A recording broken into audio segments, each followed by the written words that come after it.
And why does my appearance always... Have you ever wondered what happens when an artist is forced to choose between $1 million record deal and the survival of their own soul? Living in the hopeless, hungry side.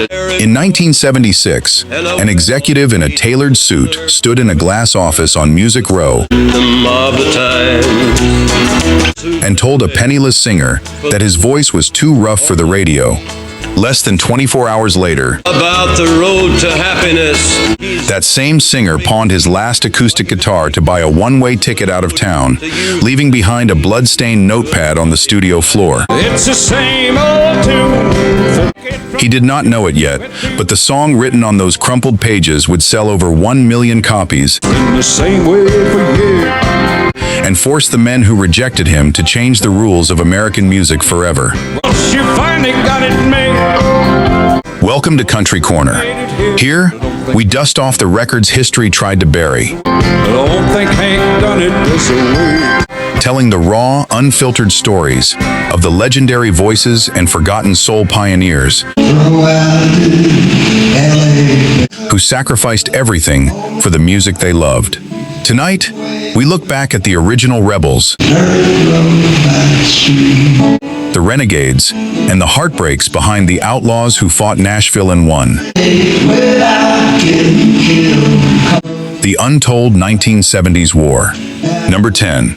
Tom Paul Glaser, Put Another Log on the Fire, 1975. Go out to the car and change the tire. In the mid-1970s, Music Row was controlled by a handful of executives who dictated every note, And boil me up another bite. every string arrangement, and every haircut that was allowed onto the airwaves. They called it the Nashville sound. A polished, heavily orchestrated formula designed to sell records to middle America while stripping country music of its dirt and sweat. Don't I warn you when you're getting fat? But inside a small, dilapidated building on 19th Avenue South, Tom Paul Glaser was quietly building in a fortress of resistance. Your kid sister. He called it Hillbilly Central, an independent studio where musicians could drink beer in the tracking room, It ain't feminine kind. record at 3 o'clock in the morning, and play whatever they wanted without a suit standing over their shoulders. Get up and change the tire. Tom Paul was a man consumed by a fierce, uncompromising pride, but that pride cost him dearly. And put another log on the fire. By 1975, he was broke, locked out of major label distribution, Another bite of tea. and practically blacklisted by the radio heavyweights who viewed his studio as a dangerous threat to their empire. Desperate to keep the lights on and prove that raw honesty could still sell, Tom Paul recorded a satirical, biting track that mockingly targeted traditional domestic roles, throwing a heavy dose of irony right in the face of conservative country radio. Someday, while I'm angry.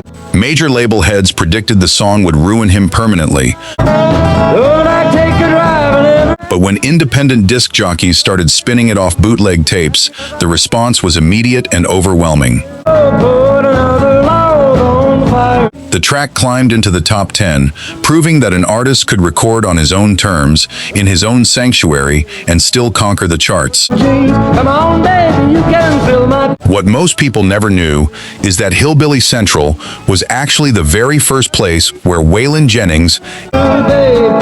Come and tell me, and Willie Nelson signed their legendary contract for the Wanted album, babe.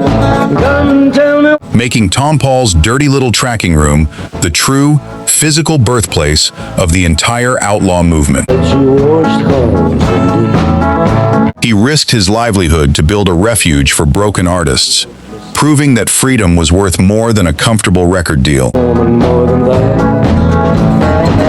And just as the industry realized they could no longer control the studio walls, So sit here at my feet, 'cause I another rebel was preparing to turn their golden contracts into ash. hold on fire. Number 9. Bobby Bare, Marie Laveau, 1974. Bobby Bare was a veteran artist who had spent over a decade watching record executives cut up his songs, Louisiana with a black assign him overproduced backing vocals, and tell him how to sing.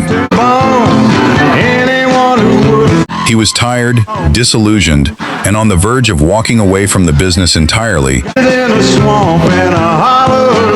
after watching close friends lose their minds to industry pressure. In 1973, Bobby reached his absolute breaking point during a heated contract negotiation with RCA Records. He demanded total artistic control, the right to pick his own musicians, and the power to choose his own singles. A demand that was virtually unheard of for a country singer in that era. The executive scoffed,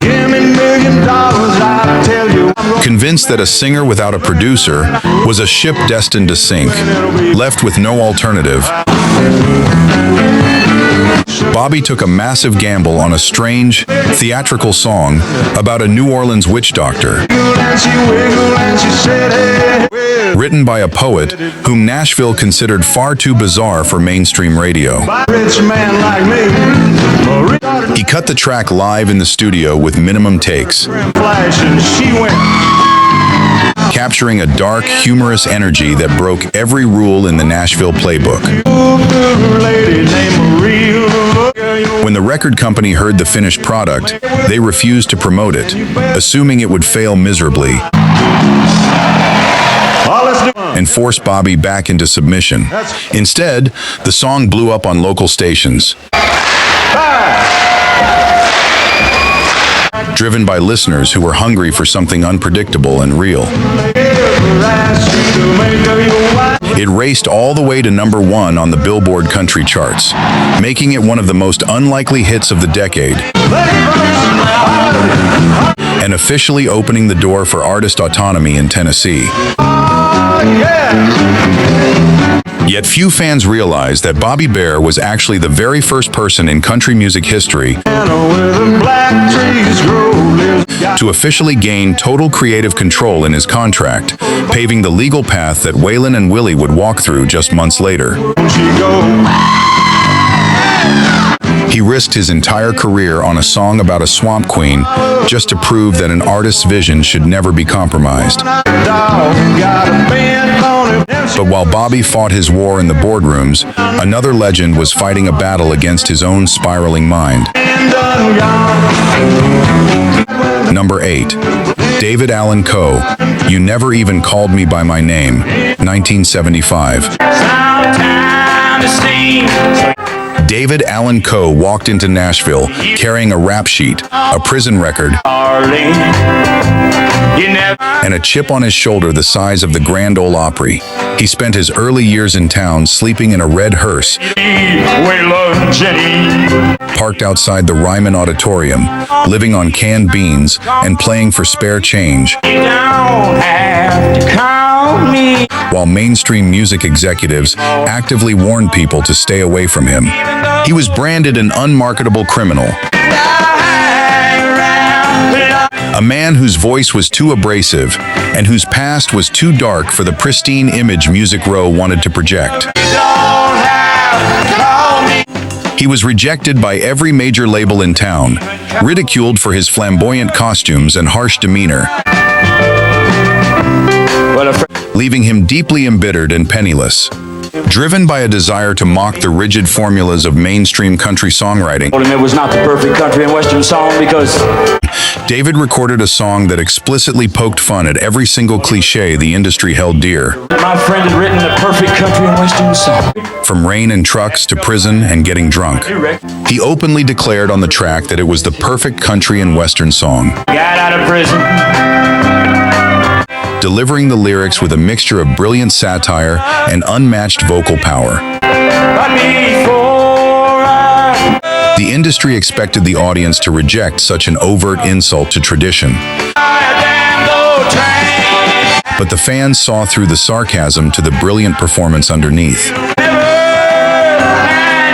The track became a massive, career-defining anthem, turning an outcast into an arena-filling superstar almost overnight. What history often forgets is that Steve Goodman, the writer of the song, originally wrote it as a complete joke and offered it to David while sitting on the hood of that old hearse in a parking lot. David took that joke and turned it into a battle cry for every person who had ever been told they did not belong. But as David proved that the outcast could command the stage, a soft-spoken Texan was about to show the world that quiet resistance could shatter the entire system. Number 7. Willie Nelson, Blue Eyes Crying in the Rain, 1975. By the early 1970s, Willie Nelson was defeated. He had spent years in Nashville writing absolute masterpieces for other artists, while his own solo recordings were buried under heavy strings and polished choruses that suffocated his unique, jazz-infused phrasing.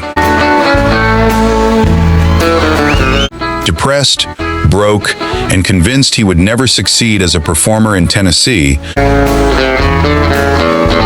Willie packed up his belongings, bought a drafty farmhouse in Austin, Texas, and retreated from the industry entirely. He was a middle-aged man who felt like a ghost in his own life, sitting on his porch with a worn-out acoustic guitar named Trigger. In 1975, Columbia Records gave him one final shot, assuming he would produce another standard album.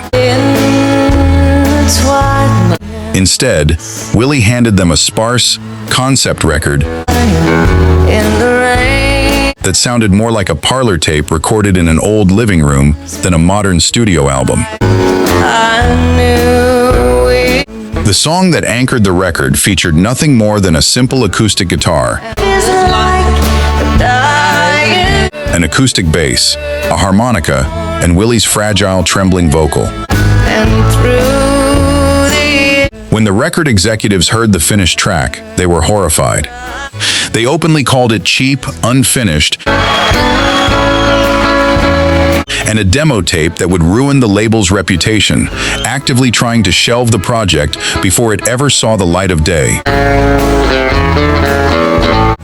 Willie stood his ground, refusing to add a single instrument or re-record a single line. Reluctantly released with almost zero promotional budget, the song captured the imagination of the nation, bridging the gap between hippie rock fans and traditional country listeners. It went straight to number 1, swept the awards shows, and propelled the album to multi-platinum status. A forgotten detail of that historic recording session is that Willie recorded his legendary vocal in just a few takes inside a tiny studio in Garland, Texas,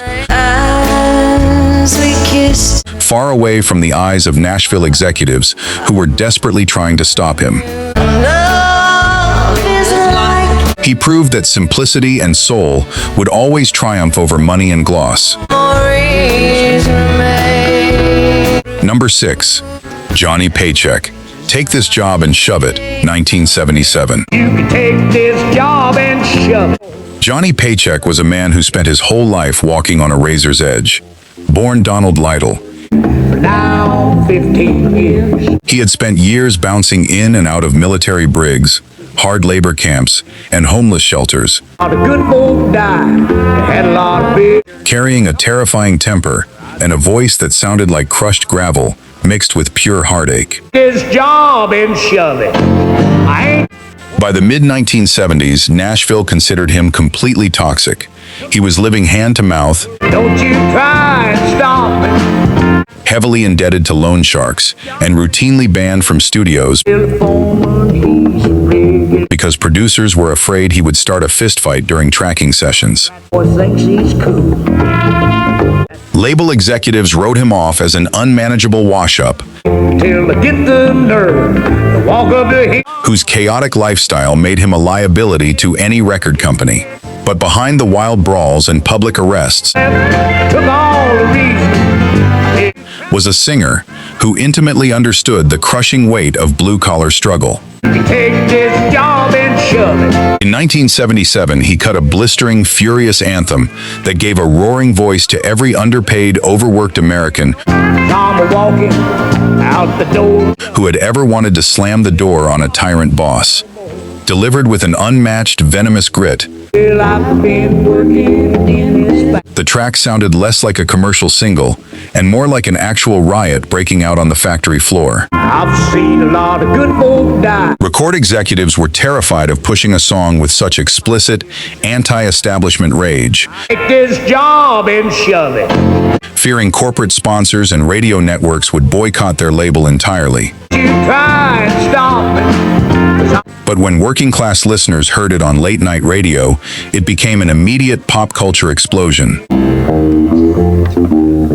flying up the charts to #1 and selling over 2 million copies nationwide. I'm haircut, honey. What almost nobody remembers is that the song was actually written by fellow outlaw David Allan Coe, Nerve to walk up to him and say, who handed it to Johnny because he knew Johnny was the only man in Tennessee we just left, took all the reason. with a bad enough reputation to make every single line sound terrifyingly real. Out the door. You Johnny took the rage of the working man, turned it into a middle finger to corporate America, and cemented his place in outlaw history. ain't here no more. Before we move on to the top 5 stories on our list, take a quick moment to subscribe to Country Corner. I ain't working here. We are a community dedicated to preserving the real history of classic country and soul music, I've seen that woman of my honoring the artists who bled for their craft and fought for their independence. shirt right off of my back. If you believe that raw truth and real storytelling still matter, hit that subscribe button and join us Just left, took all the reason. as we bring these legendary tales back to life. I'm walking out the door. Number 5. Waylon Jennings. Are You Sure Hank Done It This Way? 1975. Waylon Jennings was nearly killed by the Nashville machine.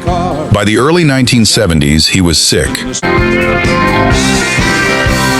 buried under mountains of debt, and trapped in a restrictive contract that forced him to record songs he hated with studio musicians he did not choose. He was spending thousands of dollars a week on narcotics just to numb the frustration of being treated like a puppet by men in expensive suits. Waylon reached a point where he was ready to burn his life to the ground, rather than spend another day taking orders from record company executives. Armed with a fierce determination and backed by a tough new lawyer, Waylon held out until RCA granted him full creative control over his records.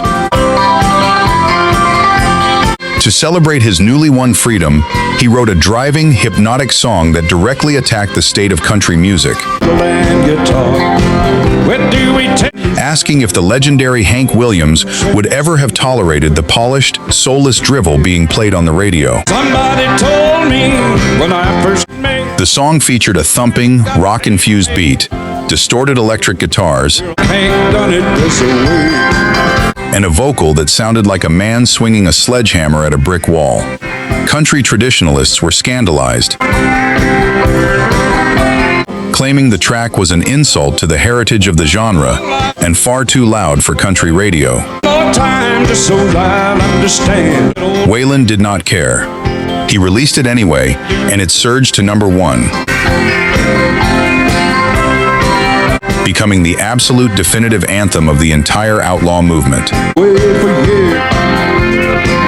Surprisingly, the iconic, heavy bass drum beat that drives the track Ain't made it here, but we're all sure. was actually inspired by a rock and roll record Waylon heard while riding in a taxi in New York City, demonstrating how he brought outside influences to shatter Nashville's narrow walls. Speeding my young life away. He took on the biggest suit in town and forced an entire city to change its tune, But while Waylon brought the thunder, another outlaw was about to deliver a haunting performance that would leave the whole world silent. Number 4. Gary Stewart, She's Acting Single, I'm Drinking Double, 1975. I've seen men look at her before. Gary Stewart possessed one of the most remarkable, emotionally raw voices in the history of recorded music. I know she'll be looking back. Yet he spent his life tormented by an industry that did not know what to do with him. He was a working-class man from Kentucky who played piano with a furious, gospel-infused intensity and sang with a wild, uncontrollable vibrato that sounded like a man standing on the edge of a cliff. She's acting single. Nashville producers constantly tried to tame his sound, telling him his voice was too unstable, too aggressive, and too erratic for middle-of-the-road country listeners. I'm not weak, I tell my. Gary suffered deeply from severe depression, substance abuse, and the constant feeling that he was an outsider, She's acting single. looking in on a world that rejected him. In 1975, he recorded a track that laid bare the agonizing torment of watching the love of his life slip away into the arms of others, I'm drinking. while he tried to drown his pain at the bottom of a glass. His vocal performance was so intense, I don't see. so filled with desperate, trembling agony, that it shocked the engineers in the control room. She'll be looking back. The label was hesitant to push the single hard, fearing it was too dark and unpolished for mainstream audiences who wanted cheerful, family-friendly music. But the song connected instantly with working-class listeners who saw their own grief reflected in Gary's desperate voice. It rocketed to number 1 on the country charts, I know what she plans. cementing his reputation as the king of the honky-tonk melancholia. Danger was, she just say. Tragically, many people do not know that Gary recorded the piano tracks for his session while standing up, Truth is, I'm not many. stomping his foot so hard on the wooden floorboards that engineers had to place pillows around his feet to muffle the sound. He gave every single drop of his soul to his records, living out his tragic lyrics until his final days. She's acting single. Number 3. Billy Joe Shaver, Honky Tonk Heroes, 1973. Billy Joe Shaver was a Texas poet who carried a life story filled with unimaginable loss. Missing fingers from a sawmill accident, and a heart full of wild, beautiful poetry. He arrived in Nashville with no money, sleeping on benches and knocking on doors, trying to get anyone to listen to his songs. He was repeatedly turned away, dismissed as an illiterate drifter who did not understand how to write proper commercial music. But Billy Joe possessed something the corporate songwriters could never buy. An absolute, unvarnished honesty born from real suffering. In 1972, he cornered Waylon Jennings in a recording studio, threatening to beat him up if he did not listen to his songs for 5 minutes. Intrigued and slightly intimidated, Waylon listened, and what he heard changed the course of music history forever. Waylon decided to record an entire album written almost exclusively by Billy Joe,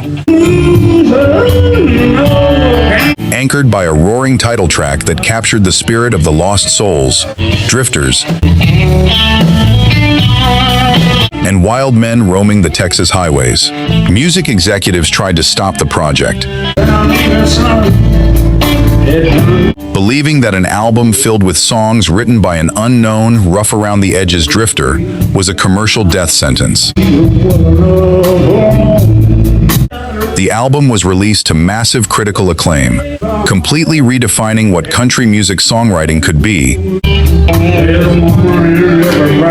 and establishing the narrative foundation for the entire 1970s renegade movement.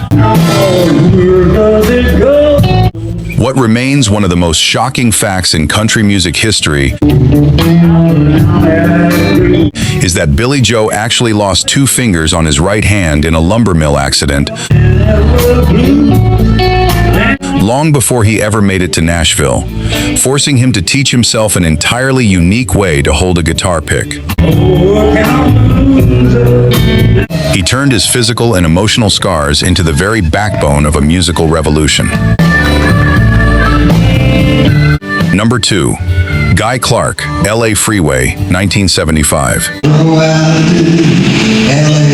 Guy Clark was a master craftsman, a carpenter and poet, who treated every word of a song like a piece of fine wood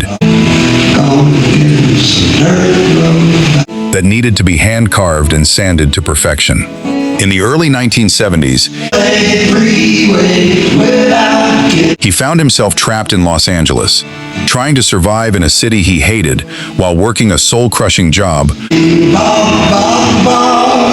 for a major publishing company that tried to force him to write formulaic pop songs. He was broke, living in a tiny apartment, and watching his dreams of artistic integrity get slowly crushed by the corporate machinery of the California music scene. Feeling completely alienated and desperate to return to his roots, Guy packed his old VW bus with everything he owned,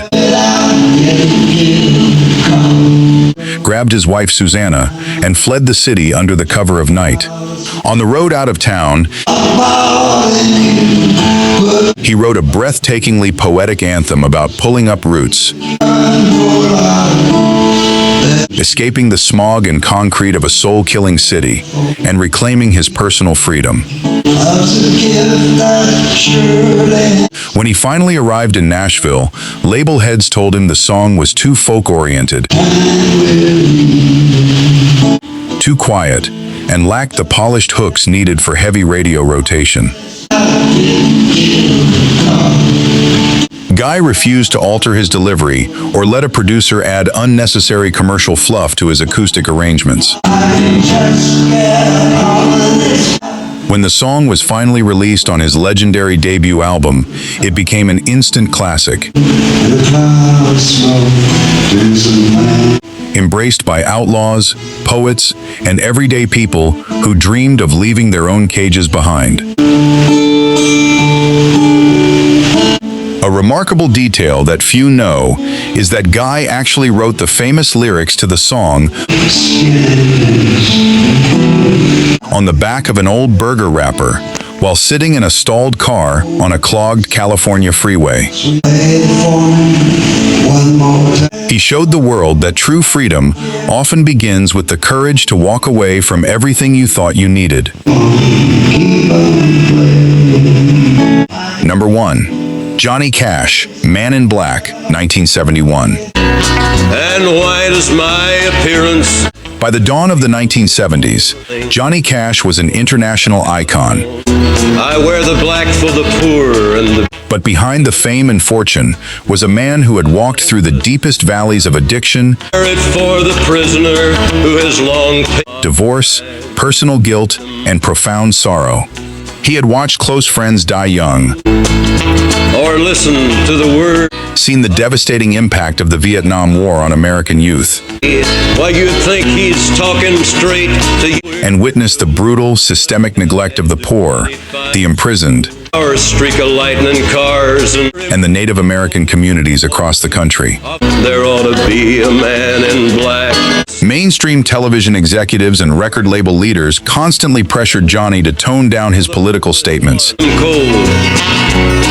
I wasn't keep his show lighthearted, and stick to singing safe, upbeat hits that would not alienate conservative sponsors. wear it for the thousands who have died. They wanted him to be a polished, smiling ambassador for country music. Instead, For another 100,000 who have died. Johnny experienced a profound spiritual awakening that left him shattered over the suffering of the forgotten people of society. I know, and things In 1971, he walked into the studio and recorded a deeply emotional, uncompromising track never see me wear a suit of white. where he explained why he chose to wear dark, mournful clothing every single day. World that everything's okay. He sang that he wore it for the poor and the beaten down, for the prisoner who had long paid for his crime, A very personal thing, I suppose you might. and for the young men dying in foreign wars fought by old men.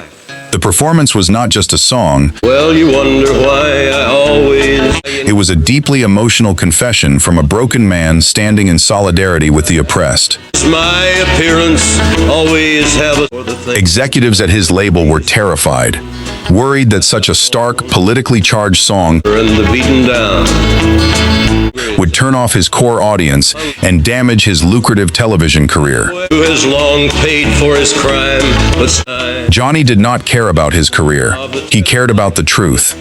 The record hit the airwaves like a thunderbolt, or listen to the words that Jesus reaching the top of the charts and becoming a universal anthem talking straight to you, for empathy, compassion, and resistance against injustice. and cars and fancy clothes. What makes this story devastatingly poignant is that Johnny wrote the lyric Be a man in black. just hours before performing it live for a group of college students, writing the words down on a notepad while pacing nervously backstage, I wear the black in mourning.